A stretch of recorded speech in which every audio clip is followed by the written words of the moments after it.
Today I'm going to show you how to replace the passenger side motor mount, which is located over there. And here is the mount. Highly recommend to use OEM parts. This is directly from Honda, and the tools that you are going to need is a half-inch impact gun. If you don't have one, just use a half-inch ratchet, 2 extensions, a swivel just to make the job easier. Might not be necessary, but it just make the job easier. A 14mm short socket, and this is a special 17mm long socket because this one won't fit right here. This, if you notice guys, this stud is really long, so this one you can purchase it in Amazon's for like $20. Another extension, and then I'm gonna need a floor jack. Make sure that you place the floor jack on the oil pan, but be careful with it to don't break it. And I'm using a piece of wood and been doing this for a long time, never broke any oil pan. Install the long socket, and I'm going to remove those 2 bolts.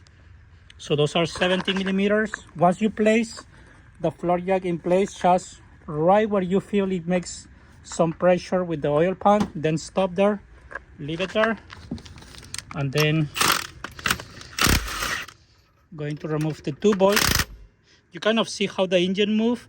If you feel that, you can always kind of like go up a little bit on the floor jack just to like compensate, and that's it. This bolt is out, 17mm, and then this 17mm nut is also gonna go out right now. There we go. To speed up the job, it's always make the job easier with the impact gun. Then if you see that ball over there, it's also a 17mm. You can always also use the long socket to remove it. And then we are going to remove those 3 bolts over there. So let's do that. Then I grab my 14mm here with the swivel, and that's just gonna make an easier access to it. Just gonna loosen it up a little bit.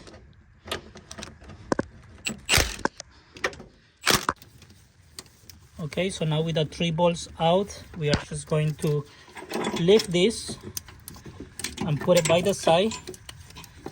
Then just lift this motor mount. Check it out. Given that I'm getting an OEM part, make sure that the parts looks the same. And then what I always like to do is just try to clean all this. If you see any dirt right here, clean it up. Then install the new mount back. Super easy to do, takes no more than 15 minutes. So you're gonna align the mount in place, reinstall the 3 bolts. So I will highly recommend you to hand tie those bolts first, and then before fully tightening it, you're gonna install the other part, because having this a little bit loose, it might help to align everything back when we are installing everything back. So everything is going really nice and smooth by hand. You guys can see how I have this play on the mount. That's what I want. And then I'm going to reinstall this piece same way we took it out. There it is. See that? Everything fits perfectly. If you notice that it's not fitting for any reason, just go either up or down on the floor jack. So let's install the bolts back. So it's gonna be 3 17mm bolts. This one goes in the middle.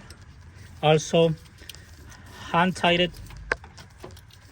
Make sure everything comes nice and smooth. Hand tie this one too. Right now you can see it's not aligning like the way it's supposed to. Like I say, don't worry about it, just either go up or down. Right now I went down on the floor jack a little bit, and it's a little bit more up, so it needed to go up. So now it's aligning way better than before. Don't align it, you can always install this nut right here at last, so that way you can kind of bring this part of the mount up and down, so it's easier for you to install it back. So I'm pretty sure that one is gonna help. You can see now it's aligned together. So let's install this back. There it is. It went nice and easy. Remember, if you feel like something is not going nice and smooth, start over, try to align it again. This job should be nice and smooth. So everything looks good, and I'm going to go ahead and tie the bolts. So I'm gonna start by slightly tightening all the bolts until everything is nice and tight, and then I'm going to use my 1/2 inch ratchets just to make sure that everything is tight, because you don't want to like fully torque it with this. There you go, everything looks pretty good. So this is how you install the motor mount. It took me no more than 15 minutes. Hope this video helps you out, and have a nice day.